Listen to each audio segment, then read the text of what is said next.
Eu vou fazer a introdução de pé, apenas por deferência e por agradecimento pela vossa presença. É um encanto vê-los cá, todos connosco hoje. Também quero agradecer muito quem está a assistir em direto, em streaming, no Facebook. Nós, no último debate, tivemos muitos milhares de pessoas a assistir, o que foi para nós muito satisfatório, muito gratificante. E não há dúvida que todas estas temáticas que fazem parte deste ciclo de diálogos são temáticas que para nós são fundamentais para discutir Cascais, para discutir o futuro de Cascais e para discutir também aquilo que esta candidatura, Trabalhar por Cascais, pensa sobre os principais caminhos que são necessários para o Cascais que nós queremos, o concelho que nós queremos para o futuro e que também quem aqui mora, quem aqui está, quem aqui assiste e quem nos segue via internet quer e pretende para o seu concelho. Portanto, é um trabalho em conjunto e é nesse sentido que este ciclo foi concebido, para que desta colaboração mútua também nasçam ideias e nasçam propostas que depois se consolidem no nosso projeto Trabalhar por Cascais para o próximo ciclo de governação. Este debate hoje, o primeiro foi Cascais com valor, dirigido a todas estas áreas de valor, educação, cultura, ciência, investigação. Este, hoje, é dedicado à internacionalização de Cascais. E neste quadro de internacionalização cabe, em primeira linha, claro, o turismo, que é tão importante neste concelho, a cultura também, numa perspectiva diferente daquela que nós abordamos no outro debate. Aqui a cultura no sentido da forma como ela pode internacionalizar o concelho e a forma como a cultura de todas as partes do mundo pode também enriquecer o concelho. E também, se tivermos tempo, abordar de alguma maneira o desporto, mas sobretudo a forma como este concelho tem características tão especiais e está sobretudo tão bem equipado em termos de infraestruturas que o podem e devem lançar do ponto de vista internacional para, enfim, o primeiro plano da internacionalização em certas áreas desportivas. Não há dúvida que o encontro de hoje vai possibilitar nós abordarmos o turismo, portanto, e o perfil urbano. E neste sentido, deixe-me só voltar atrás, o turismo trouxe-me de imediato a ideia de convidar a Secretária de Estado do Turismo, a doutora Ana Mendes Godinho, que imediatamente, nem hesitou, disse-me logo, sim, qual é o dia? E está cá connosco, o que nos dá muita honra. Também, neste sentido, da ideia da marca que um concelho, ou melhor, que um espaço urbano deve ter, o perfil urbano que é desenhado e concebido e que marca a identidade do lugar, levou-me a pensar de imediato no arquiteto Manuel Salgado para conversar connosco sobre isso. É o homem que desenhou claramente aquela Lisboa que hoje conhecemos, no sentido em que a modernizou, a transformou numa Lisboa contemporânea, fazendo a súmula do que era a Lisboa tradicional e rasgou-a numa contemporaneidade que continua a ser amiga das pessoas, amiga do transeunte, amiga do turista, e é nesse sentido este perfil identitário que eu gostava de ouvir o arquiteto Manuel Salgado, e também a ideia de que o futuro da economia deste concelho tem que estar ligado também a novos desafios da economia. E esses novos desafios passa por sermos, de facto, inovadores. E a inovação da economia, com redes ligadas lá fora, redes ligadas a outros, esta palavra que agora se diz e que eu detesto, mas pronto, vou usar, paradigmas. Estes novos paradigmas da economia levam-me a trazer cá a Patrícia Boura, que é presidente da Fundação Gil, que nos irá falar sobre novos desafios da economia, novas formas de fazer economia, e estou certa que, das poucas conversas que tivemos previamente, vou aprender muito com ela, mas desde logo percebi que partilhamos esta ideia de que o futuro faz-se com modelos de economia diferentes daqueles que hoje abordamos. A Paula Lobantunes deu-me o gosto de estar aqui connosco, por ser um rosto de Cascais e um rosto que já é o rosto da internacionalização da cultura portuguesa, no sentido em que é uma atriz com provas dadas no cinema, com já um trabalho internacional muito interessante, e a ideia, quero muito partilhar com ela, ou melhor, que ela partilhe connosco, como é que ela vê o Cascais internacional, como é que a cultura pode contribuir para esta marca identitária de Cascais, uma marca própria, que é uma marca diferente de Lisboa, que é diferente do Porto, que é diferente da Madeira e que é diferente do Algarve. Tem que ser uma marca própria. E eu tenho a certeza que Cascais tem um lugar específico, próprio, diferenciado, para mostrar ao mundo da sua própria maneira de estar na cultura. E é assim que vai ser o debate de hoje. E agora vamos sentar para estar mais próximo dos nossos convidados.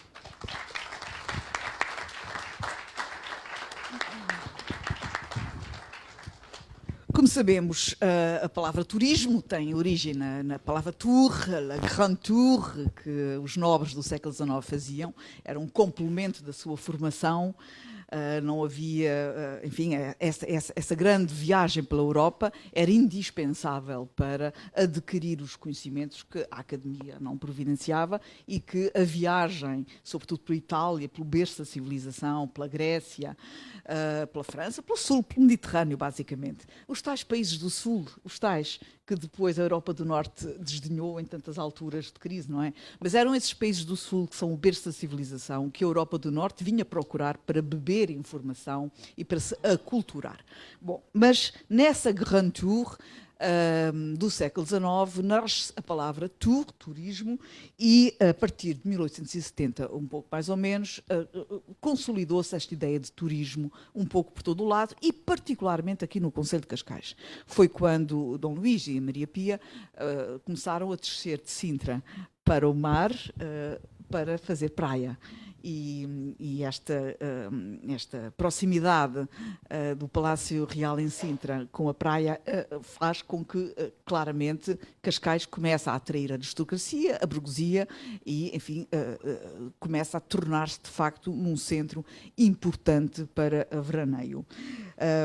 Claramente, esse turismo desenvolve-se e, do ponto de vista internacional, este turismo vai se desenvolvendo também à medida que se desenvolvem também os meios de mobilidade, a modernização dos transportes, a emancipação das mulheres, muito importante isto, e a alteração de práticas sociais. Não esqueçamos que uma das coisas mais importantes que incentivou o turismo foi o direito às férias pagas. A partir do momento em que as férias passam a ser pagas, as pessoas passam a ter um direito constitucional de descansar e de viajar e ter acesso ao lazer, o direito ao lazer. E, além disso, ultimamente, nos últimos, talvez, 20 anos, o emergir das economias asiáticas tem sido fundamental para este ressurgir, esta força do turismo na Europa, graças também à curiosidade dos asiáticos pela nossa cultura. E outra coisa importante, o Estado Social que assegura reformas. E, portanto, esta capacidade das pessoas na sua reforma poderem viajar e utilizar o seu prazer para viajar. Portanto, fazem com que hoje o turismo é, de facto, a maior deslocação humana do planeta. De sempre da história. Mas sobre isto irá falar a nossa Secretária de Estado do Turismo. E Cascais, claramente, e o Estoril têm uma vocação natural para se posicionarem por causa das suas qualidades naturais, a beleza, o clima, o mar, o campo e, muito importante também, a proximidade com Lisboa. E desde que um visionário chamado Fausto de Figueiredo comprou a Quinta de Viana e concebeu, nessa altura, um Estoril internacional, ele concebeu a internacionalização do Estoril nessa altura, começou a germinar, portanto, este processo de internacionalização de Cascais. Doutora Ana Mendes Godinho, eu procurei ativamente, pelos meios que tive acesso, por um plano estratégico para o turismo para Cascais. E não encontrei. O quinto maior município do país que tem no turismo a sua maior marca e a sua maior fonte de receita, não tem um plano estratégico para o turismo. O único que existiu foi concebido para 2005-2009, já não está ativo, e o único que existe neste momento foi um plano encomendado pela Câmara Municipal de Lisboa, que tem anexos referentes às zonas da área metropolitana, e onde Cascais está incluído como complemento a Lisboa. Portanto, custa-me constatar que Cascais não teve ainda, com tantas razões para apontar o turismo como sendo uma peça fundamental na sua identidade e na sua economia, que não tenha um plano a 5, 10 anos, 20 anos, sobretudo tendo em conta que é preciso, e sobre isto falará certamente o arquiteto Manuel Salgado, é preciso pensar a longo prazo qual é o tamanho da população que nós queremos atingir no Conselho daqui a 20 anos, qual é o número de estradas que o Conselho deve ter, qual é o número de hotéis que o Conselho deve ter, qual é o número, enfim, é preciso pensar a 20 anos, é preciso ter uma grande visão de perspectiva para poder desenvolver depois uma estratégia atempada, mas é preciso pensar, ter planos estratégicos, onde claramente o turismo tem um papel importante. Senhora Secretária de Estado, quais são os indicadores, querendo fazer um plano, quais são os indicadores que se devem utilizar na perspectiva da planificação para termos em conta o justo equilíbrio entre o bem-estar dos visitantes e o bem-estar de quem mora num concelho altamente turístico como o Concelho de Cascais? Muito boa noite a todos. Está a funcionar? Está a funcionar. Não. Antes de mais, muito boa noite a todos. Queria primeiro começar por dizer que é extraordinariamente interessante discutir o tema turismo em Cascais, porque Cascais é aquilo que a nossa história também representa em termos do que é que foi o turismo na nossa história. Portugal. Isto porquê? Porque o modelo de desenvolvimento turístico em Portugal assentou muito, pelo menos da parte do investimento público, assentou muito sempre num princípio de financiamento com recurso às verbas de jogo. E Cascais foi aqui que tudo começou. Em 1929, na altura com o casino, com a construção do casino, que alavancou a construção de hotéis e em que definia, desde o primeiro momento, e nós temos um modelo completamente único no mundo, em que se definia precisamente que para se afirmar um destino turístico, e era esse o objetivo de internacionalização, era preciso haver investimentos públicos que preparassem as infraestruturas, as acessibilidades, as infraestruturas hoteleiras de capacidade, de realização de eventos, de sítios culturais, etc. Ou seja, o embrião, foi aqui que se fez um bocadinho, que nasceu um modelo do financiamento de toda a atividade turística em Portugal. E é muito interessante ver e perceber um bocadinho o impacto que esse financiamento teve ao longo dos anos no nosso país, e se olharmos para Cascais percebemos o que é que foi acontecendo, fruto muitas vezes deste financiamento feito pelas receitas do jogo, que depois Lisboa também acaba por ter um pouco esse modelo quando aparece o Casino de Lisboa e com as receitas do Casino de Lisboa, mas é muito interessante perceber a forma como foram as opções de aplicação das verbas ao longo dos anos e o efeito que isso teve ou não na atividade turística. Por isso Cascais é um bom exemplo disso. E há pouco, quando dizia que andou à procura de um plano estratégico, eu debati-me exatamente com esse problema quando o governo atual tomou posse. Tínhamos um plano estratégico que tinha sido desenhado em 2005, 2015, há 10 anos, que tinha exatamente acabado em 2015 e, por opção do anterior governo, assumidamente, porque o turismo devia ser uma atividade económica privada, não devia haver planeamento público da atividade. Isto para lhe dizer, de alguma forma, estas contradições entre este modelo até do financiamento do jogo que se criou, de necessidade de haver um financiamento público para criar as estruturas, infraestruturas necessárias para desenvolvimento de uma atividade turística, isto ao longo de muitos anos, e depois haver também esta lógica de que não deve haver intervenção do Estado no planeamento da atividade turística, é uma atividade económica que deve funcionar por si, sem qualquer intervenção. Isto era a filosofia do anterior governo e, portanto, propositadamente, assumidamente, não quiseram fazer uma estratégia para o turismo quando acabou o plano estratégico, um famoso PENTE que se fez, que acabou em 2015. Isto para lhe dizer que foi um dos nossos primeiros desafios. Foi porque a atividade turística... Só para lhe dizer uma coisa, isso tem alguma graça, porque o que está a acontecer hoje do ponto... Porque a atividade turística... Só para lhe dizer uma coisa, isso tem alguma graça, porque o que está a acontecer hoje do ponto de vista do enorme crescimento do turismo tem sido reclamado como mérito do governo anterior. E era isso que eu ia dizer. A atividade turística é claramente uma atividade turística, diria eu, de uma corrida longa. Não cai do céu, não acontece por acaso.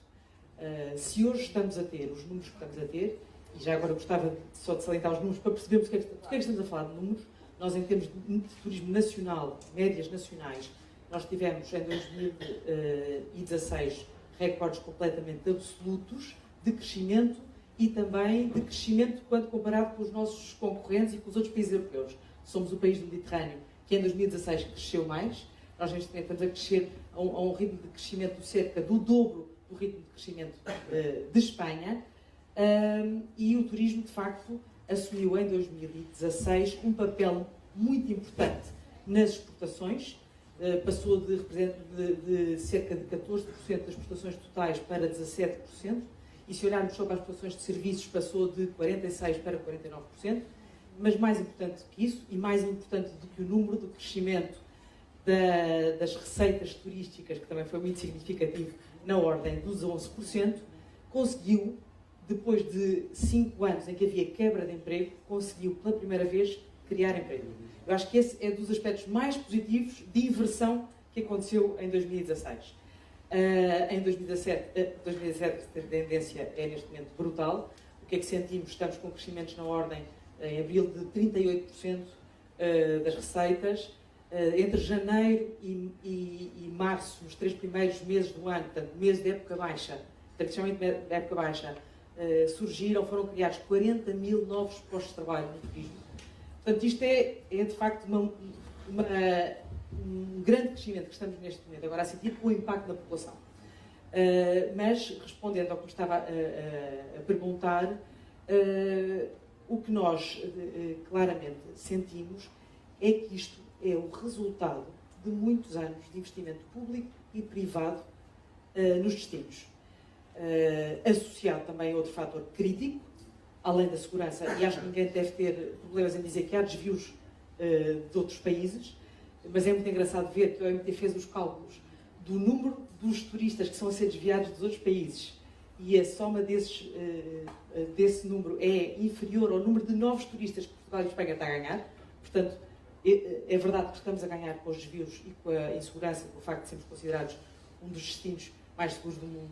Este ano acabou de ser divulgado, nós subimos para o ranking para terceiro, portanto, em terceiro lugar do país mais seguro, mais pacífico do mundo, mas a verdade é que isto resultou claramente de um investimento público e privado ao longo de muitos anos que permitiu que Portugal estivesse no momento certo para aproveitar também as circunstâncias do mercado internacional, aliado também claramente a uma grande mudança no modelo do transporte aéreo. Nós temos um Portugal antes das low cost e temos um Portugal depois das low cost. E aqui o que temos que ser é cada vez também mais inteligentes na forma como trabalhamos estas ligações aéreas que queremos que sirvam os nossos interesses em termos de mercados que nós queremos atingir, para que sejam aqueles mercados que respondam aos problemas que nós hoje temos. Nem tudo são rosas no turismo. Temos ainda problemas sérios, nomeadamente em termos de valorização das pessoas que trabalham no turismo, das remunerações das pessoas que trabalham no turismo, do número de pessoas e dos recursos humanos qualificados na área do turismo. Isto é um problema seríssimo, porque também, nos últimos anos, houve uma clara desaposta na formação e achar que não era papel do Estado estar a formar, ou estar preocupado em preparar um número suficiente de pessoas para trabalhar no turismo. Não houve essa preocupação de planeamento e agora estamos a sofrer com isso. Ou seja, voltando ao que me perguntou, é claramente preciso planear. tivemos esse problema, sentimos essa necessidade quando começámos este trabalho em dezembro de 2015, e a nossa grande aposta foi: vamos fazer uma estratégia, mas vamos fazer uma estratégia que não seja uma estratégia autista do governo para fora. E então o que resolvemos fazer foi ir falar com os mercados e falar com os territórios. Fizemos workshops deste estilo em todo o país e nos nossos principais mercados emissores tradicionais e nos mercados que nós consideramos que são os mercados que nos interessam mais, ou porque viajam fora da época alta e que nos interessam, ou porque gastam mais quando cá estão, ou porque são mais sensíveis aos produtos que nós queremos de alguma forma dinamizar. E foi muito interessante perceber o que é que os mercados dizem de nós. Número 1, o que é que os mercados, porque é que conhecem neste momento Portugal? Às vezes não é muito agradável dizer isto em público, mas acho que devemos ser todos, isto foi em sessões públicas que foi discutido, claramente a notoriedade de Portugal está a ser muito alavancada por Lisboa, em primeiro lugar, seguida de Porto, e o destino sol e praia, tipicamente que toda a gente conhece. Portanto, Portugal está muito associado a um destino de sol e praia. Pedem-nos muito ajuda nos mercados internacionais, e as reuniões eram com operadores, com transporte aéreo, com jornalistas, com bloggers, com turistas, etc. Pedem-nos muito que sejamos capazes de transmitir aquilo que nós temos para oferecer, porque as pessoas não conhecem, e que sejamos agressivos nesta forma de comunicar o que nós temos. Reiteraram todos a grande necessidade de termos transporte aéreo regular, diversificado para estes mercados ao longo do ano, coisa que tem que ser cada vez uma aposta, porque muitas vezes o que nós temos é transporte aéreo que se concentra na época alta.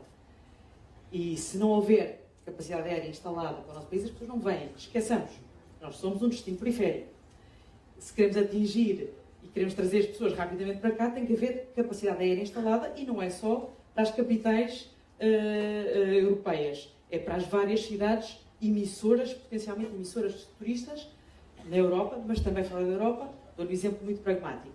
O mercado dos Estados Unidos praticamente era inexistente para Portugal.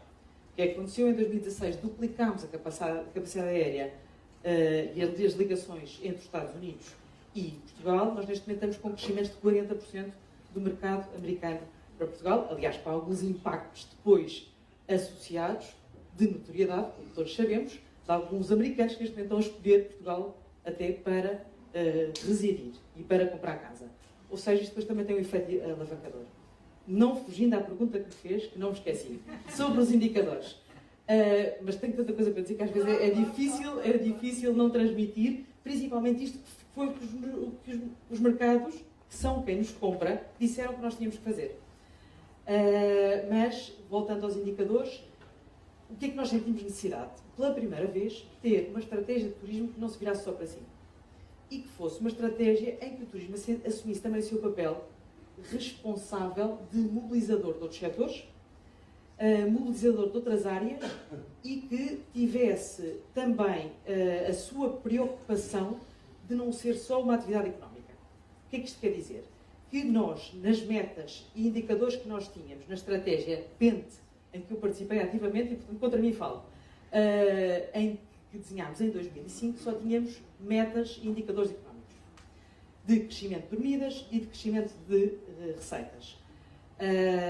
Que, já agora, quando em 2005 foram construídas, fomos acusados todos de ser completamente utópicos. Aliás, o governo, quando veio a seguir, resolveu reduzir as metas, porque achou que tínhamos sido demasiado utópicos. A verdade é que quando chegámos ao final de 2016 tínhamos atingido exatamente as metas que nos tínhamos proposto atingir em 2005.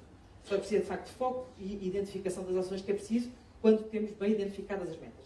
Mas então, nesta nova estratégia para 2027, que construímos durante um ano com toda a gente, com os mercados, com os operadores, etc., identificámos duas novas áreas em que nós, turismo, achamos que temos que ser também medidos. E tem que andar a verificar se nós, turismos, andamos a fazer alguma coisa para isso. E temos que criar mecanismos para nos comprometermos a atingir essas metas. E são metas de sustentabilidade social e metas de sustentabilidade ambiental. O que é que isto quer dizer? Assumimos claramente, na estratégia de turismo, queremos que nos andem a dizer se nós andamos a fazer alguma coisa para garantir que em 2027 90% da população local está satisfeita com a atividade turística. Para isso, o que é que temos que fazer? Temos que ser ativos, temos que garantir que há mecanismos de envolvimento das populações nas decisões, na cocriação dos próprios produtos, no desenvolvimento turístico e também no retorno que o próprio turismo traz para as populações. Nomeadamente, basta pensarmos na questão do comércio tradicional. Se o turismo também está a contribuir alguma coisa ou não para o desenvolvimento, de facto, das populações locais e não está meramente a ser aqui uma barriga de aluguer, às vezes só de gerar dormidas e receitas. Portanto, ter este papel ativo de responsabilidade e fazer para que isso aconteça. E também, na parte social, portanto, assumir claramente que o turismo quer também ser um pivô essencial para a valorização das pessoas que trabalham no turismo. Aqui com objetivos claros, passarmos de 30% de pessoas com qualificações, que é o que temos hoje em dia, para 60%. Isto obriga-nos o quê? A garantir que existem recursos, nomeadamente de formação, mas também de garantir que existem condições de valorização das pessoas que trabalham no turismo. E também em termos da tal responsabilidade ambiental e, portanto, com metas claríssimas que identificamos e com projetos que identificamos como sendo o meio para chegar lá. E neste momento até estamos a desenvolver o passo seguinte, que é um plano para a sustentabilidade ambiental também no turismo.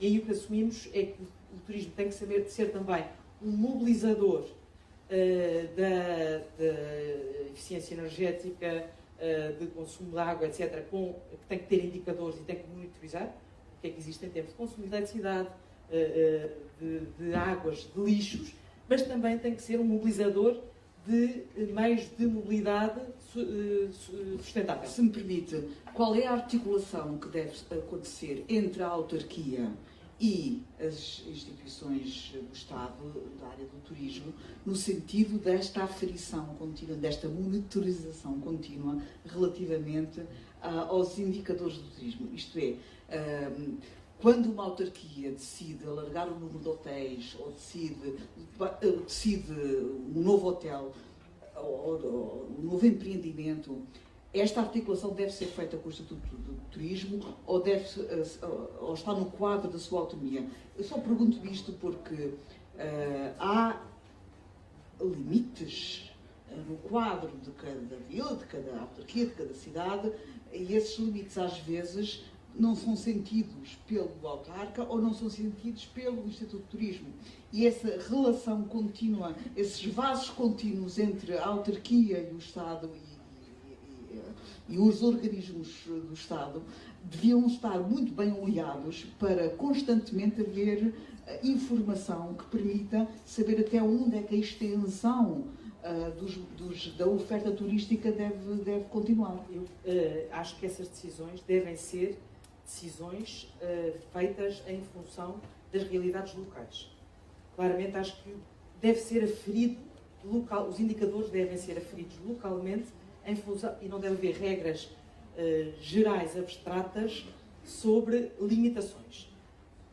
Já concordo que deve haver articulação no desenho dos indicadores, e aliás vou-lhe dar um exemplo que lançámos, aliás, há 15 dias, como um projeto piloto. Esqueci-me de dizer uma coisa importante. Este ano é o ano mundial do turismo sustentável e Portugal foi escolhido pela Organização Mundial do Turismo precisamente para ser um exemplo de um país que está a usar, aliás, ainda há cerca de 2 semanas, o secretário-geral da Organização Mundial do Turismo, Taleb Rifai, veio dizer que neste momento Portugal é um exemplo de como um país pode usar o turismo como um pilar de desenvolvimento sustentável. E, a propósito disto, e neste projeto que estamos com a Organização Mundial do Turismo, lançámos um projeto piloto no Alentejo da criação de um observatório de monitorização de turismo sustentável. Precisamente para isto, para nos ajudar regionalmente a ter indicadores que são aferidos regionalmente para ajudar também na decisão depois das autarquias. Dito isto, não quero deixar de dizer uma coisa.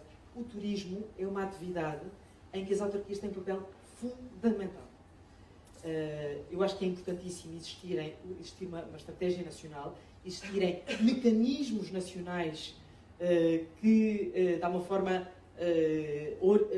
criem programas, chapéu, umbrella, vou-lhe dar um exemplo. Criámos um programa em 2016 que se chama All for All, que é um programa em que pretendemos acelerar a capacitação dos destinos para estarem preparados para todas as pessoas, independentemente da idade, independentemente da mobilidade condicionada que tenham, que seja, os destinos têm que ser para todos. E criámos, foi um chapéu, um programa Umbrella, isto é para lhe dar exemplo de como é que acho que deve haver coordenação nacional e autarquias. Criámos este programa nacional porque muitas vezes, a nível nacional, mesmo em termos de turismo, podemos ter recursos de apoio técnicos, financeiros, para ajudar a criar o chapéu.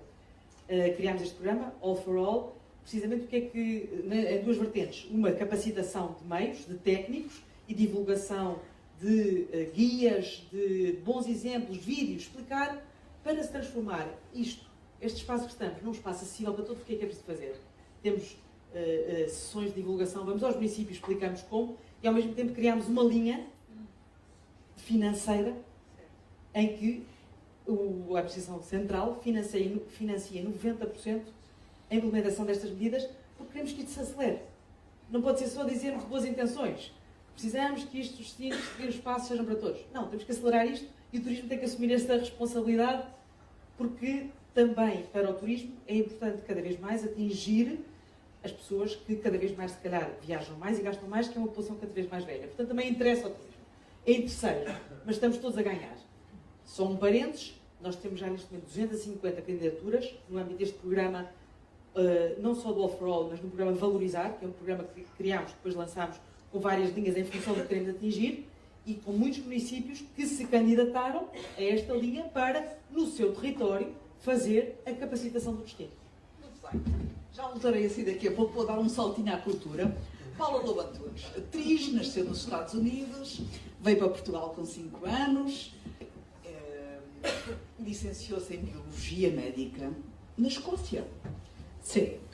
Funciona. Estudou teatro em Londres e iniciou-se depois na atividade artística, começou numa telenovela e, entretanto, o audiovisual, as produções televisivas, o cinema, o teatro, e tem também colaborado com instituições de solidariedade social e é embaixadora da Fundação Make-A-Wish de Portugal.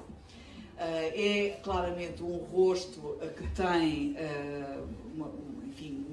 não só um reconhecimento na área artística e na área do cinema, mas também é um rosto que tem a marca da internacionalização.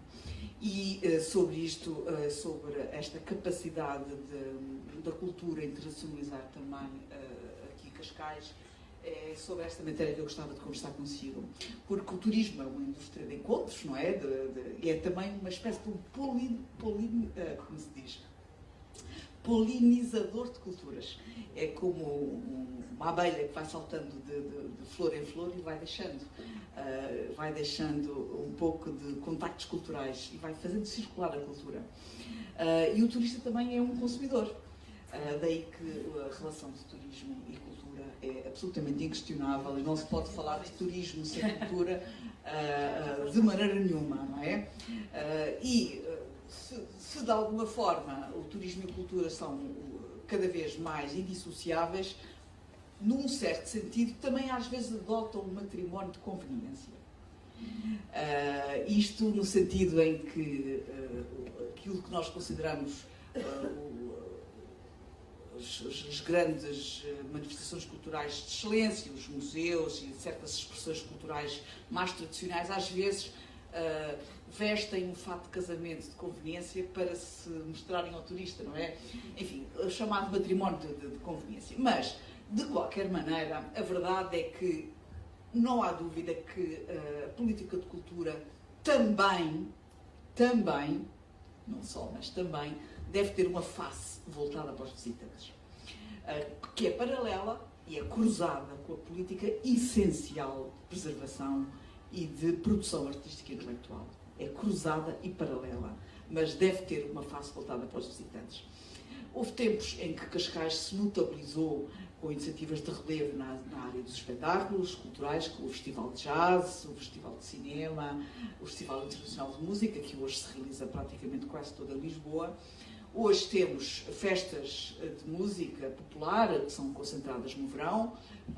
Eu gosto também muito de festas de verão, não estou a criticá-las, mas a verdade é que eu julgo que nós precisamos de ter uma programação consistente, permanente ao longo de todo o ano, que tenha não só lastro, que deixe conhecimento, que construa conhecimento e que construa hábitos do consumidor de cultura, aos consumidores de cultura, e que construa identidade, e que construa novos públicos, e tem que ser, evidentemente, espalhado por todo o concelho.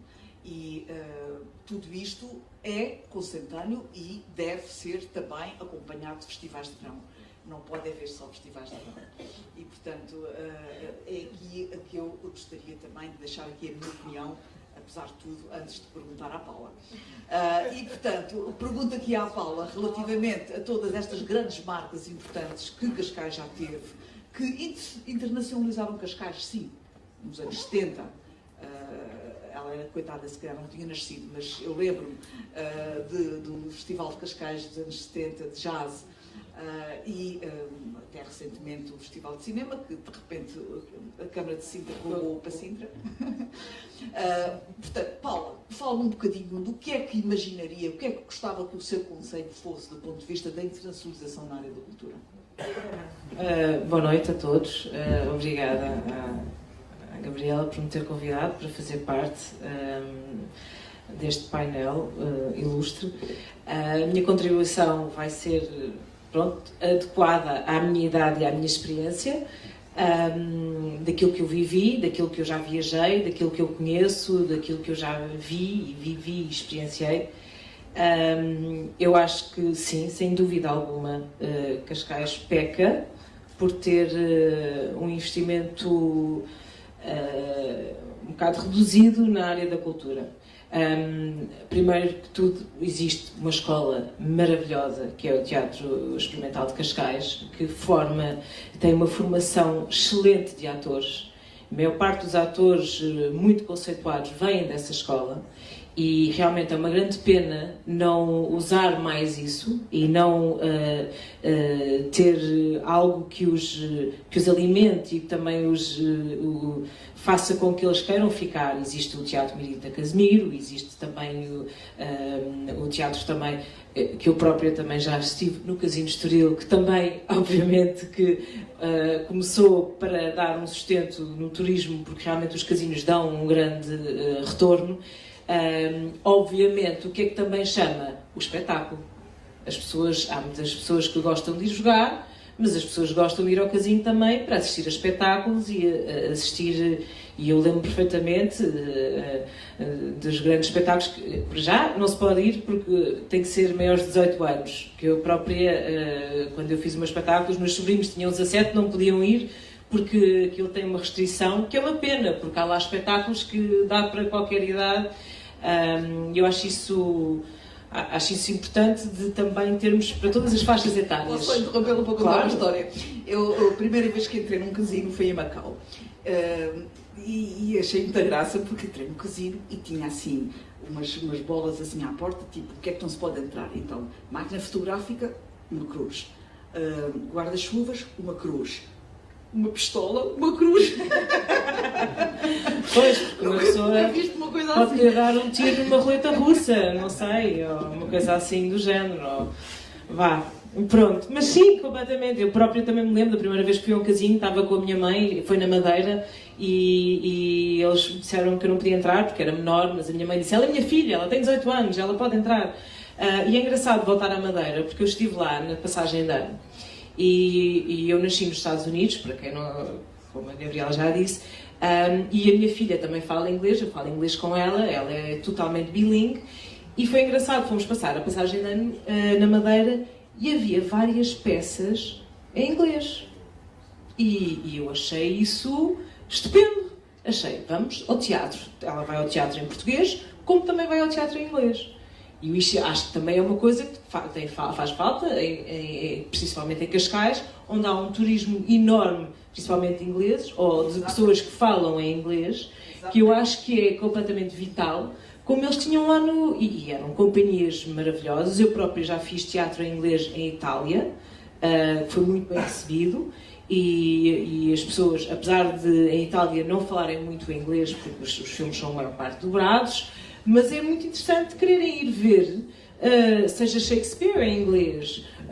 E até pode ter legendagem, como tem as óperas, não é? Como é óbvio, claro que sim. Eu acho que é muito importante.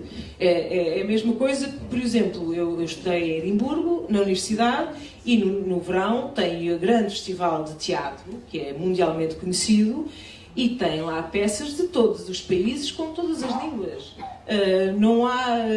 todos os países são aceitos e as pessoas vão assistir ao teatro em qualquer língua, mesmo não percebendo, e é uma sabedoria e é enriquecedor e obviamente eu gostava de ver um Ibsen em norueguês, apesar de não perceber, mas gosto de ver as peças feitas na própria língua, tal como um Lorca feito em espanhol.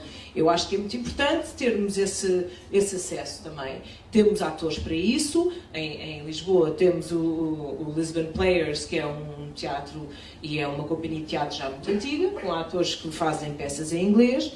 E eu acho que isso, obviamente, fazermos um festival, não só, obviamente, no verão, mas também no inverno, como, obviamente, quer dizer, há 4 estações do ano, agora mais ou menos 2, por causa do clima estar um bocadinho alterado, mas eu acho que é importante nós termos coisas que incluam toda a gente. E não é só para os turistas, é também para os habitantes em Cascais.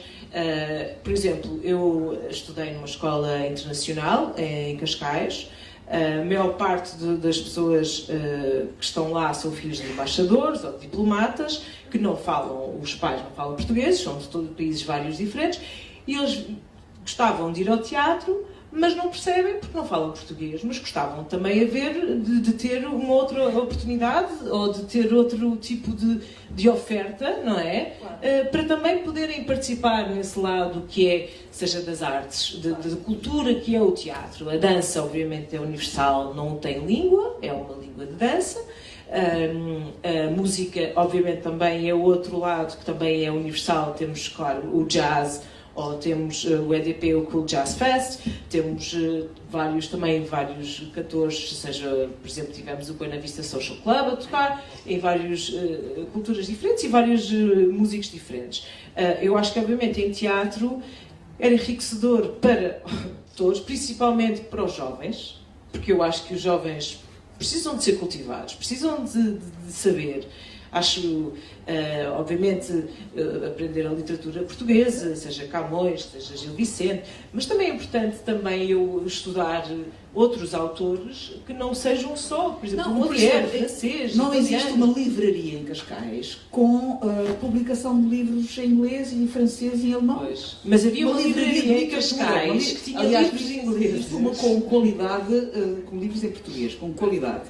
Mas com literatura estrangeira, por exemplo, não existe.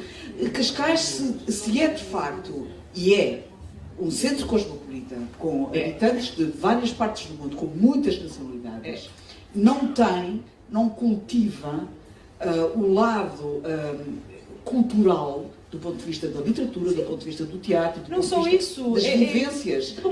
Não dá resposta à comunidade internacional que aqui habita nesse domingo. Exato. Por exemplo, uma pessoa vai a Londres, obviamente que cosmopolita até em várias comunidades, é como se fôssemos a vários países só naquela capital, celebram o Ano Novo Chinês com uma festa que muita gente viaja, e não só os chineses, para celebrar aquela festa. Nós aqui temos os santos populares, as pessoas vão ao arraial e é muito divertido e é uma coisa muito portuguesa. Mas também temos os chineses, uma grande população chinesa. Por que não fazer também uma festa do Ano Novo Chinês? Por Porquê também não fazer, por exemplo, a festa do Diwali, que é no final de outubro, que é a festa hindu, que é a luz, que é uma coisa que é maravilhosa, que é a luz que vem conquistar o escuro, ou a escuridão, o bom que vem e vem contaminar a maldade. É tudo isto que eu acho, em termos culturais, para uma sociedade, que traz uma tolerância e uma harmonia que faz com que as pessoas sejam mais civis, mais conscientes para o próximo, ter um bocadinho mais de abertura, não ter esta intolerância, como agora aparece nas capas dos jornais, que é esta turismofobia, que, espera lá, nós queremos os turistas, mas agora se calhar não queremos. Não pode ser assim. É engraçado, porque aqui no Riviera Hotel tem aqui, ali nos coasters, a dizer "We love our guests". Nós amamos os nossos visitantes. Nós, como Portugal ou como Cascais, temos que amar e receber bem os nossos visitantes. Nós estamos em casa, recebemos as nossas visitas e queremos o melhor para as nossas visitas. E nós temos que dar, ou pelo menos eu sou assim, gosto de dar o que é que quero, um café, quero não sei o quê, quero beber, e para as pessoas sentirem-se em casa. Eu gosto de viajar e estar num país e dizer ao táxi qual a rua que ele deve tomar para ir ao meu destino. Para eu sentir quase como se estivesse em casa. E eu acho que isso é importante, nós recebermos as pessoas e termos um leque de oferta, não só cultural, como de turismo, como de arquitetura, para oferecer para as pessoas que nos vêm visitar e também nunca excluir os habitantes. E incluir os dois de uma forma de igual modo. Não estar a distinguir que os turistas têm que ser mais bem tratados, que é uma coisa que eu sinto às vezes, porque eu tenho muitos amigos que vêm de fora e há uma certa...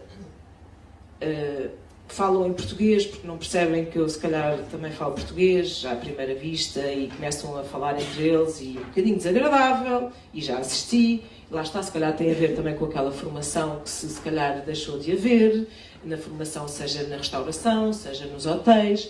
As pessoas têm que respeitar. E eu acho que quanto mais soubermos das culturas de todos nós e termos uma mente um bocadinho mais aberta, seja cultural, seja no cinema, como havia o Festival de Cinema de Estoril, que agora de repente é Estoril e Lisboa.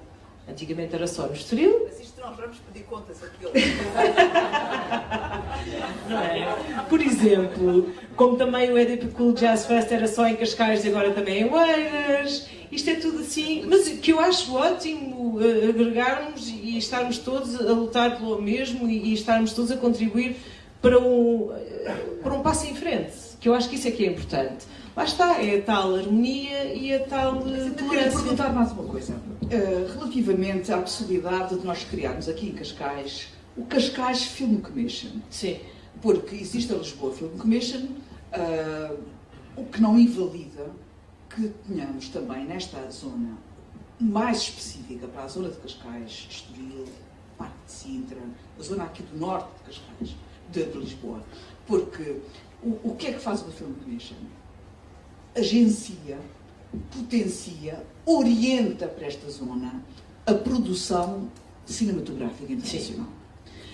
Reparem, os números que eu tenho relativamente à Lisboa Film Commission de 2015, houve 654 pedidos de filmagens e sessões fotográficas. Houve 677 mil euros de receitas em taxas municipais decorrentes dessas filmagens. Houve 1859 dias de rodagens. Houve 14 milhões de euros de orçamento de produtoras gastos em Lisboa. Se Cascais tiver uma Film Commission, pode influenciar, ajudar a trazer para Cascais, para a zona do mar, para a zona de Sintra, para a zona aqui do norte, potenciar toda esta região e transformá-la, até porque o nosso edificado, nós temos palacetes do século XIX. Não, é verdade. Nós temos como base para todo este...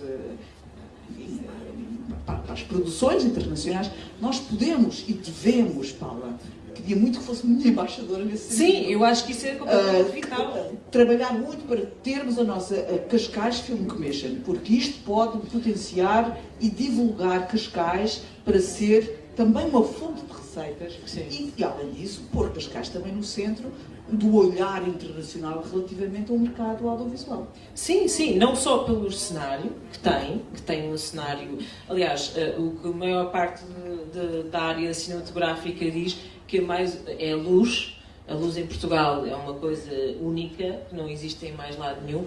Obviamente os custos são muito mais baratos, é um dos países mais baratos para se filmar.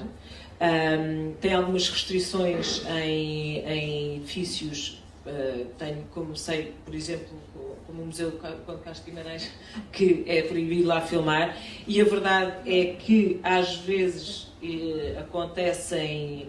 No Convento de Cristo não é? No Convento de Cristo não é? Pois não.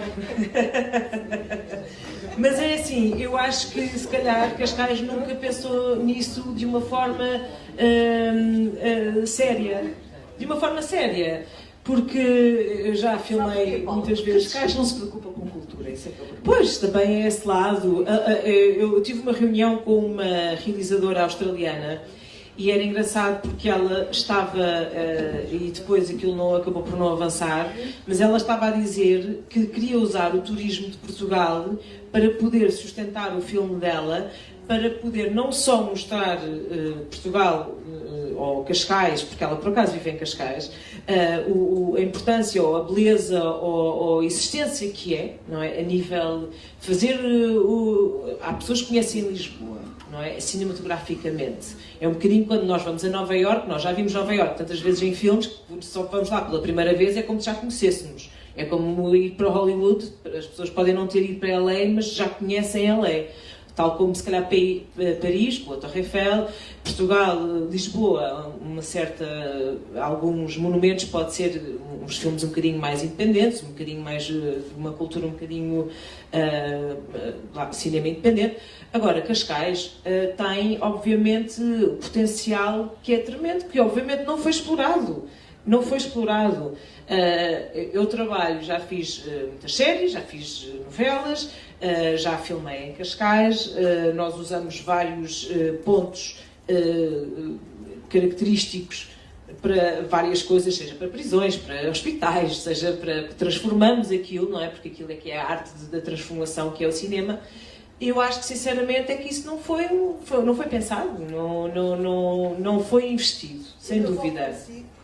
Eu ainda vou voltar a si para falarmos sobre economia criativa, sobre as várias formas que a economia criativa pode tomar aqui no Conselho. Vou ali à Patrícia, vou deixar o arquiteto Manuel Salgado mais daqui a pouco, mas quero ir avisando que toda esta conversa sobre a importância de posicionar Cascais e fazer um certo detaché de Lisboa não tem nada a ver contra Lisboa, antes pelo contrário.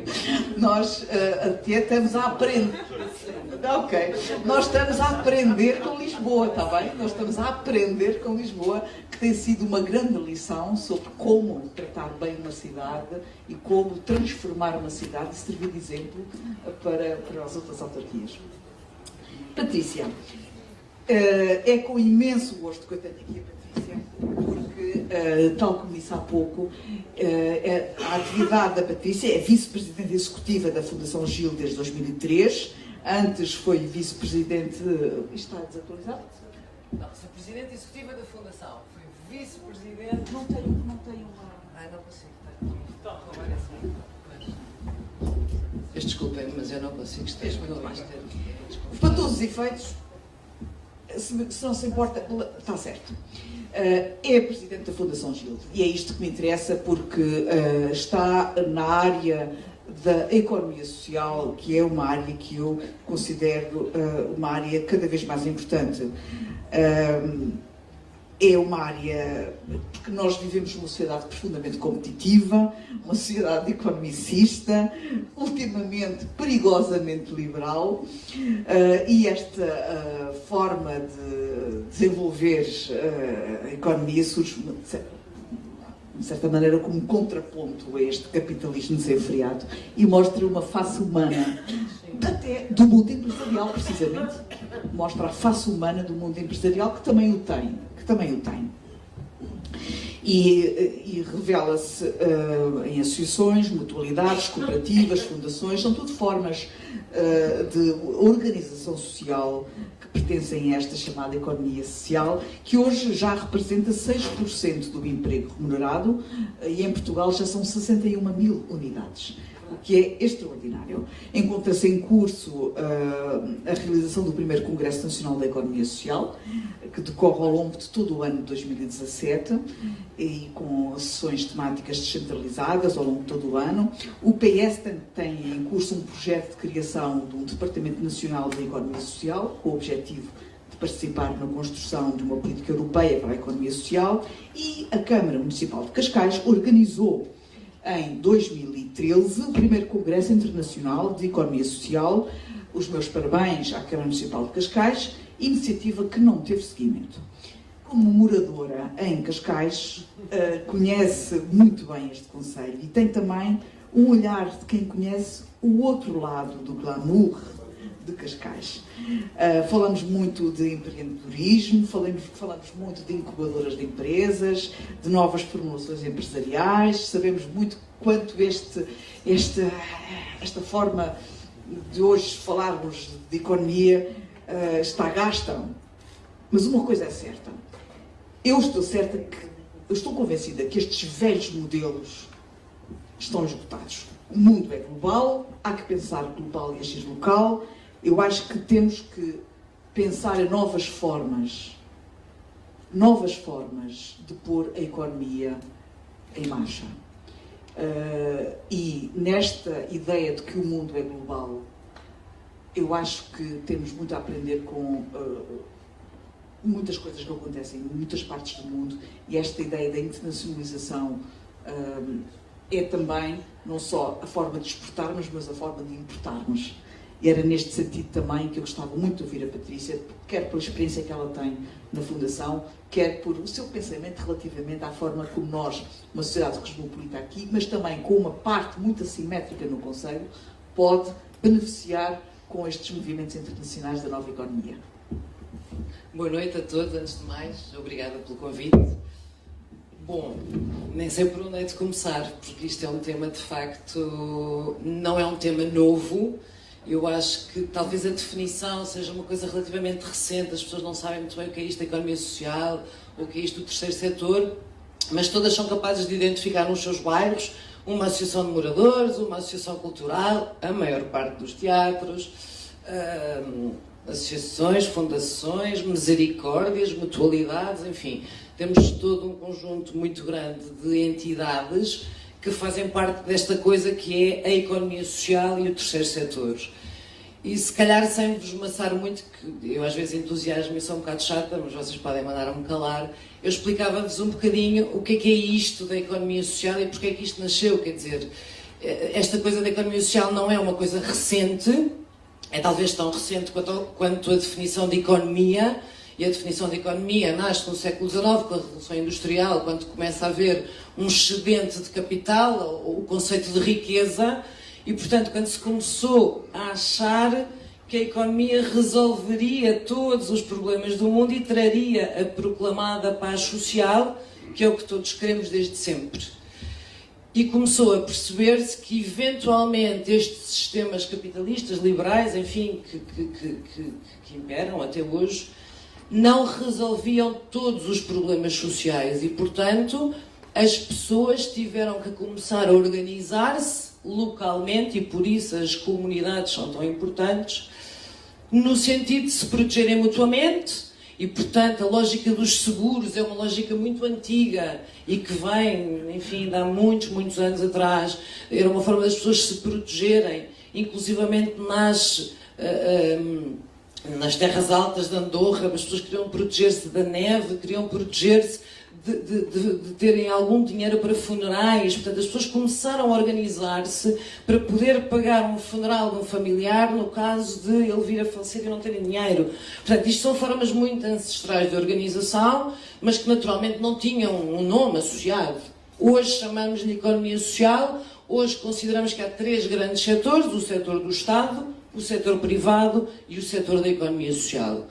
E basicamente são o lado da economia que pensa no lado humano das pessoas, antes do lucro, porque é uma organização que pode ser empresarial, mas que não visa o lucro per si, ou seja, uma empresa normal, o seu objetivo é ter lucro, tudo bem, está correto, faz parte.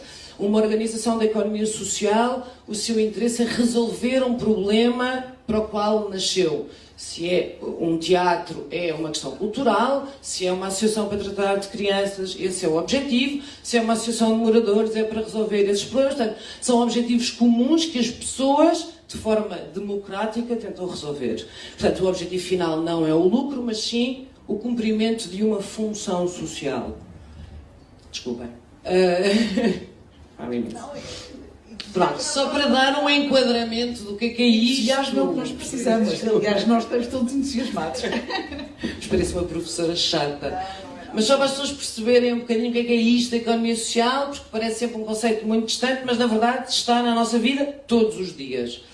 De facto, hoje são já 61 entidades, 61.000 entidades deste setor, representam 6% do emprego remunerado, o que significa que é o segundo setor com o maior emprego remunerado. Portanto, a seguir à construção civil, a economia social é aquela que emprega mais pessoas de forma remunerada.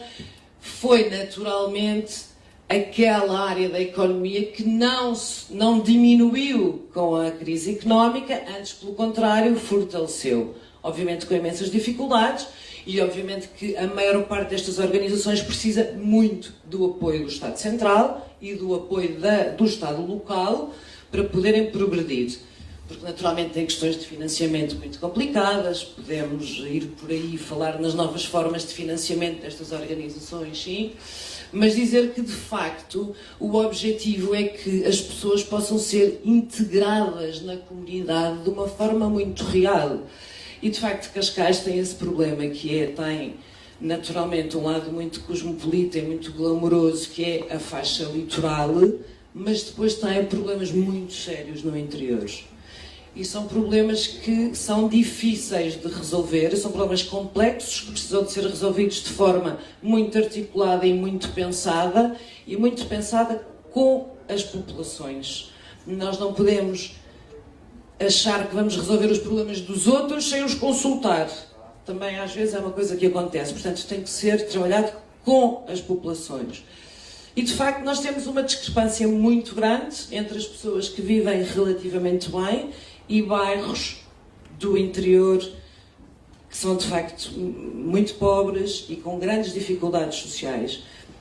E esta economia social serve precisamente para trabalhar com essas populações, para as capacitar, e isso é fundamental, é a capacitação. Portanto, há que distinguir, e eu sou muito dura nesta coisa da caridade, porque a caridade é uma coisa que também vem de há muitos anos atrás, mas a caridade não resolve problemas, a caridade perpetua a dependência. Portanto, sim, às vezes é preciso. Também, depois há aquelas coisas radicais que não se pode dar o peixe, tem que se ensinar a pescar. Não, tem que se fazer as duas coisas. Porque se uma pessoa está cheia de fome, ela não consegue aprender a pescar. Portanto, sim, temos que dar o peixe. Mas, paralelamente, temos que ensinar a pescar. Mas espera, se ela quiser pescar, caso cá não quer pescar. Portanto, este é um setor também com imensos desafios. As pessoas que trabalham nesta área, às vezes, são um bocadinho arrogantes, e eu falo contra o meu próprio setor, porque acham que sabem imensas coisas sobre as necessidades dos outros. Mas às vezes esquecem-se de as envolver e de lhes perguntar. O Banco Mundial, há muitos anos atrás, fez um relatório muito interessante que se chamava Voices of the Poor.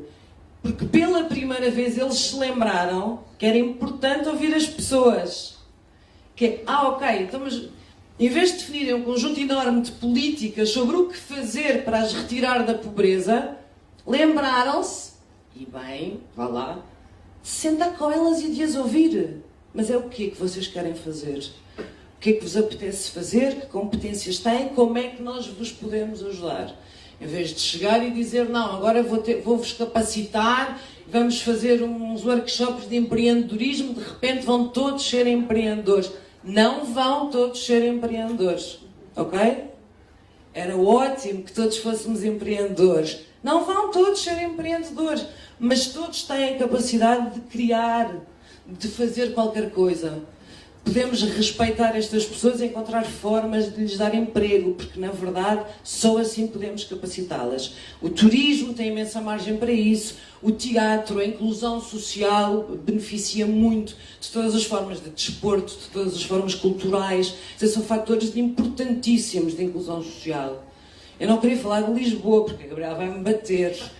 Não, eu sou uma fã de Lisboa. Mas eu trabalho em Lisboa, não é? Portanto, eu também conheço muito bem Lisboa. E, de facto, projetos como o que foi feito na Moraria, de integração cultural, são, de facto, exemplos que nós temos que olhar e perceber que fazem todo sentido. E, portanto, no fundo, o desafio é um bocadinho este.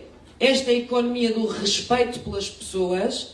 Portanto, é a economia que vem da dignificação dos direitos humanos, quer dizer, é uma coisa tão antiga, mas na verdade não a fazemos assim tanto. E, portanto, há de facto uma franja da população muito fragilizada para quem nós temos que olhar. E são pessoas que são capazes e que querem fazer, mas precisam de uma ajuda.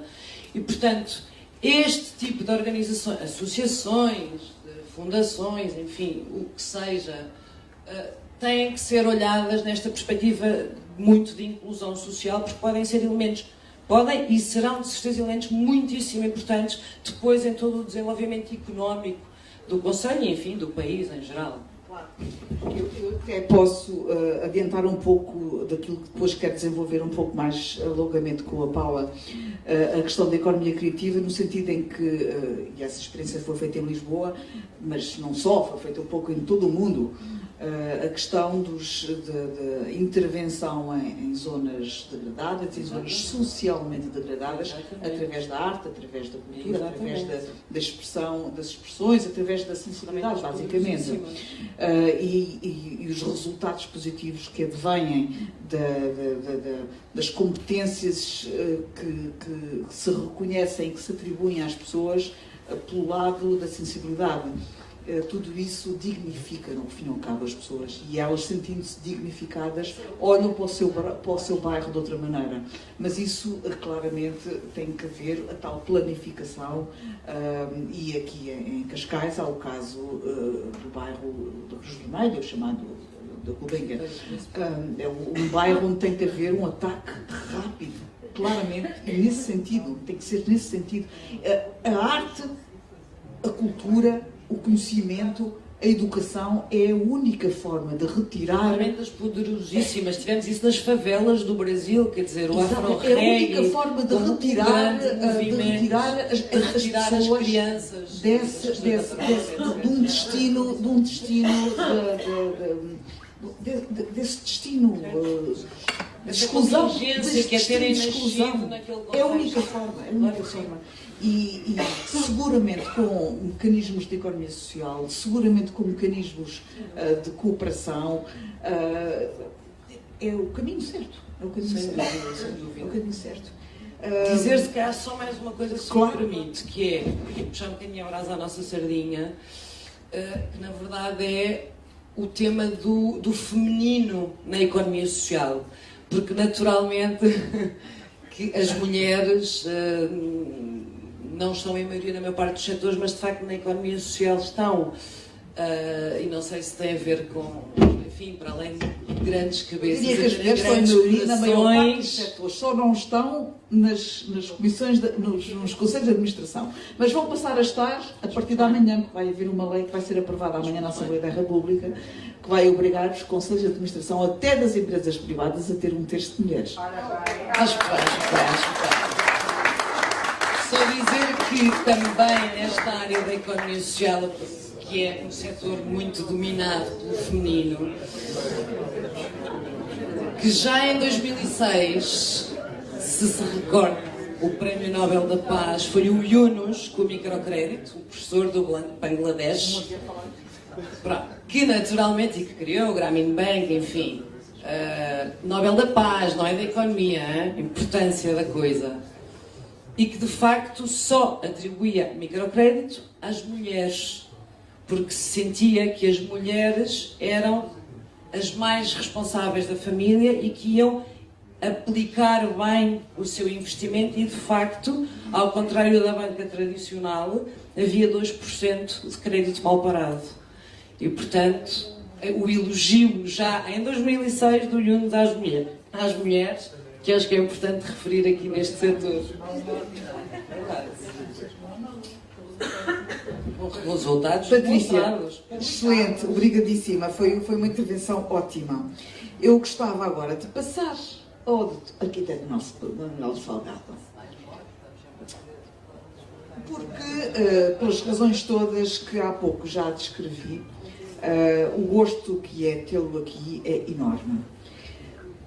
Se há pessoa que conhece e que tem uma noção do que é desenhar e pensar um espaço, uma cidade, uma urbe, é o arquiteto Manuel Salgado. E estes últimos anos na cidade de Lisboa deram-lhe também uma visão importante do que é internacionalizar uma cidade, uma região, uma vila.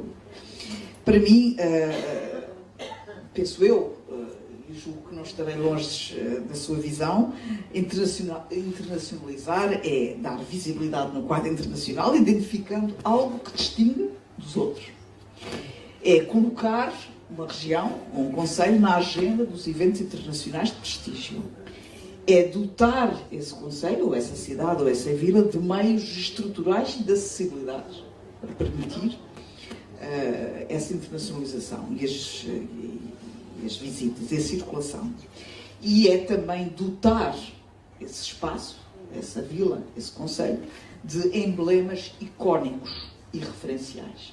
Estou-me a lembrar do Guggenheim de Bilbao, por exemplo, como apenas um pequeno exemplo. A arquitetura e o desenho das cidades têm um papel relevante no quadro do cruzamento entre a preservação das tradições e a criação de polo de atração de visitantes.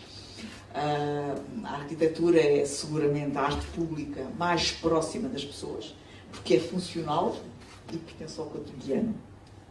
Rasga o espaço público, interage com a natureza e com o ambiente urbano. É magnífico porque expressa a linguagem do nosso tempo. E, evidentemente, resulta numa harmonização entre as pessoas e o seu espaço, entre as pessoas e a urbe, revitalizando o espaço urbano com qualidade estética. Senhor arquiteto, como é que vê Cascais, enquanto morador aqui, do ponto de vista do seu edificado e da marca que deixa nos visitantes? Eu pergunto isto porque é um artista, é um homem das artes, e eu, como mulher também das artes, e sou muito sensível, portanto, ao traço, à marca qualitativa do ponto de vista estético, eu não sei, mas parece-me que, do ponto de vista da intervenção estética no espaço público, aquilo que marca Cascais hoje é a intervenção de Souto Moura na Casa das Histórias da Paula Rego. E eu pergunto, estará Cascais condenada a ter apenas o edifício do Souto Moura e da Paula Rego como a única obra de arquitetura contemporânea de grande traço? Desde o século XIX até hoje, Cascais não deixou mais nenhum traço arquitetónico de relevância no espaço público. Cascais e Estoril, o que é que falta? Quer dizer, onde é que falta a ambição e arrojo no traço público de Cascais? E a seguir já conversamos mais, tenho mais perguntas para lhe fazer.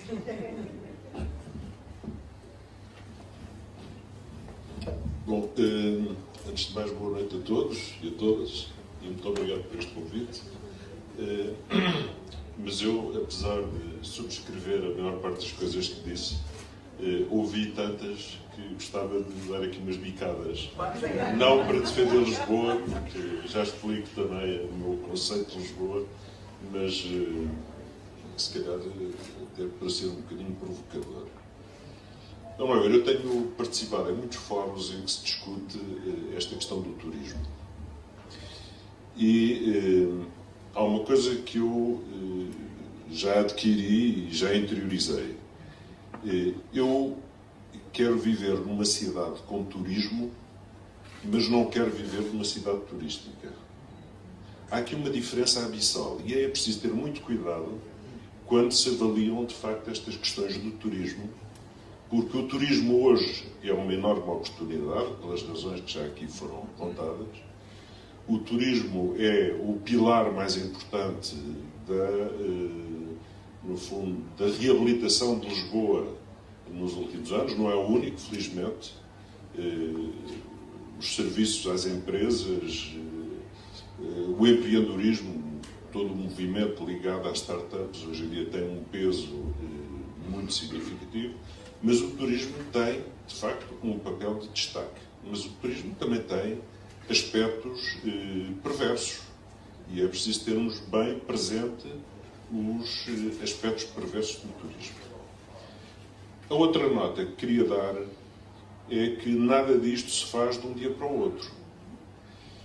E esta estratégia de colocar Lisboa no mapa iniciou-se em Lisboa em 1992, com o plano estratégico, quando o Jorge Sampaio era Presidente da Câmara, e que desenvolveu-se toda uma estratégia de dinamização da cidade de Lisboa.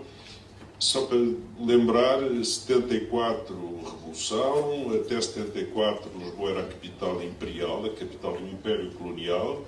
Depois há este período de transição até fim dos anos 80, com a entrada na Comunidade Económica Europeia, e há uma viragem, e há, no fundo, o primeiro, diria assim mesmo, o primeiro executivo democrático, que a aliança do PS com o PC, que era presidida por Jorge Sampaio, e que lançou, de facto, o Plano Estratégico de 92.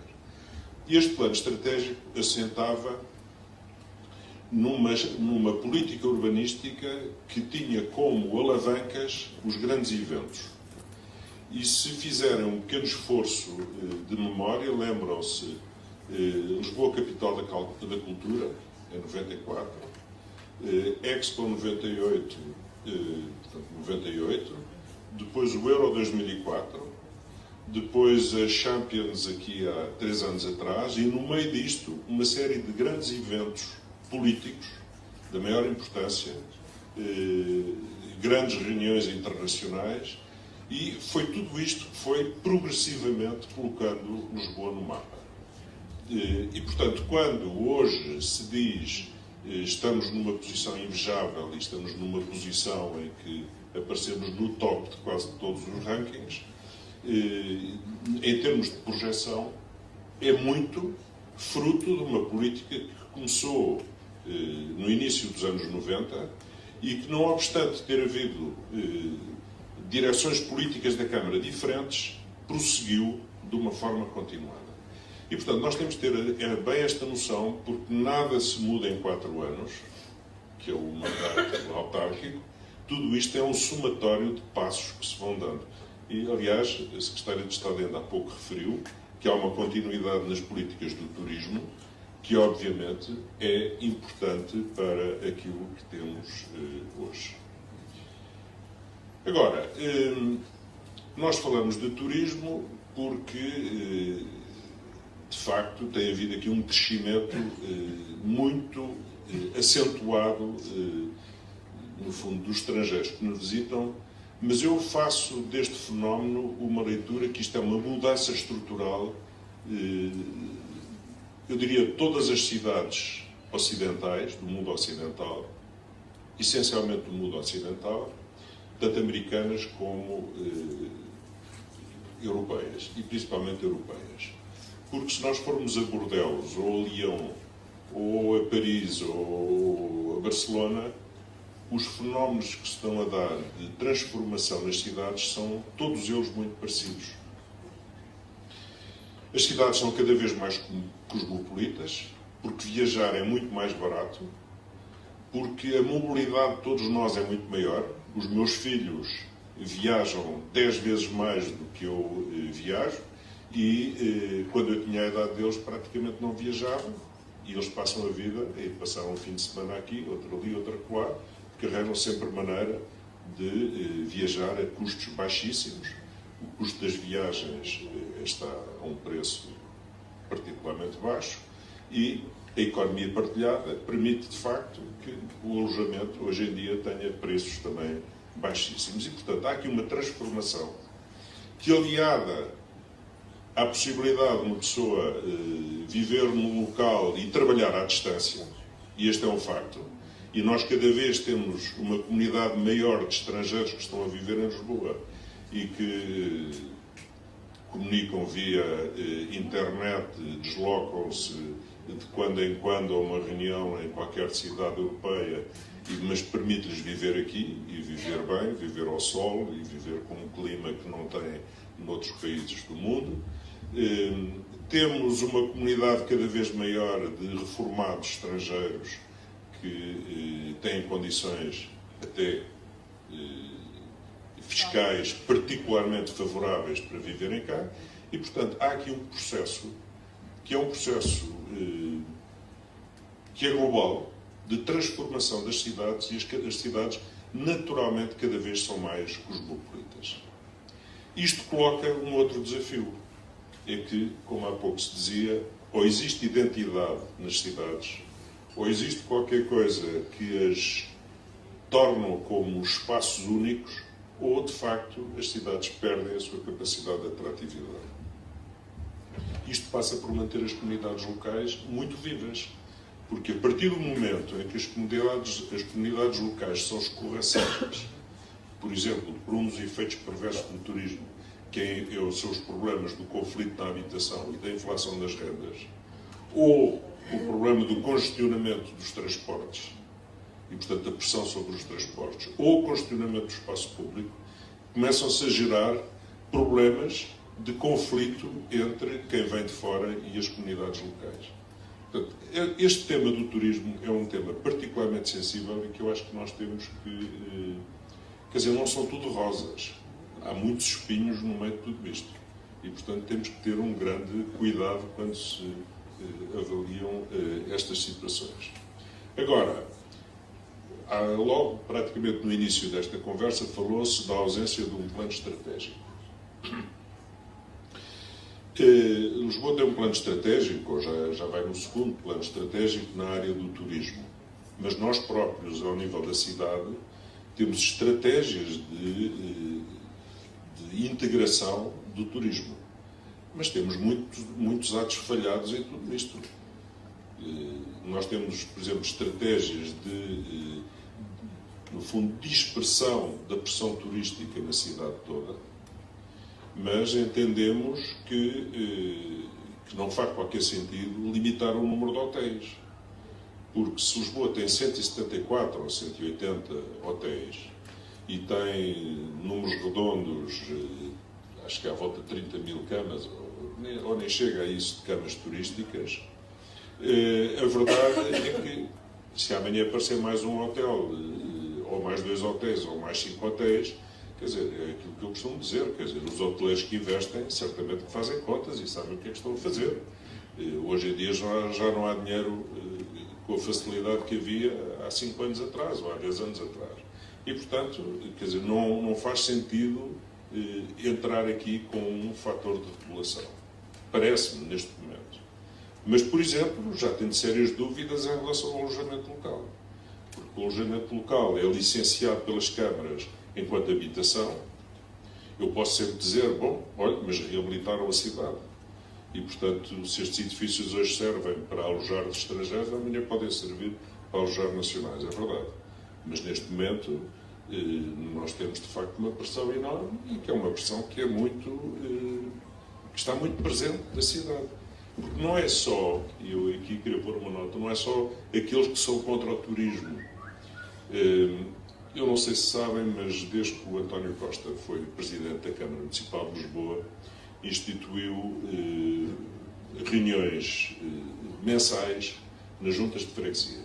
Na primeira quarta-feira de cada mês, a Câmara desloca-se e vai reunir fora dos espaços de conselho, diretamente com as pessoas, portanto, por grupos de freguesias, para recolher críticas, sugestões, e são reuniões que começam às 6h30 e acabam por volta das 10h30, 11 da noite, e estamos ali a apanhar cacetada do princípio ao fim, com as mais variadas críticas. E quando as reuniões são nos bairros históricos de Lisboa, que é onde há mais pressão, exatamente, e mais problemas do alojamento local, quer dizer, é preciso ter coriáceo para aguentar. Quer dizer, na última reunião descentralizada, apareceram 20 pessoas de um edifício em Alfama, aliás, na Moraria, que o senhorio quer pôr fora, porque está no termo do contrato, portanto, cumprem todos os parâmetros da lei, quer pôr fora para fazer alojamento local. E a Câmara reage como? Que instrumentos é que a Câmara tem? Não tem. Mas isto é uma angústia. A verdade é que isto é angustiante. E, portanto, há aqui problemas que eu digo francamente, não sei como é que se gerem, mas que vale a pena tê-los presentes. Ter presente que existem, de facto, estas situações e que estas situações são críticas.